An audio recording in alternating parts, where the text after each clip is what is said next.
Hare Krishna. Today in Toubul, I am in one of the lake inside the Sri Radha Damodara Mandir in Toubul. A lot of lilies here in this color, There's a lot of lily, and in a few weeks it's going to have a lot of lotus. Here we have the Goshala. The cows now are out because it is 8 o'clock in the morning.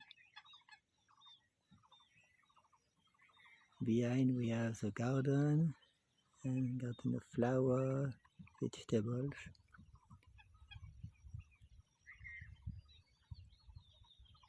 Here we have the temple with the kitchen, Mamachari Ashram.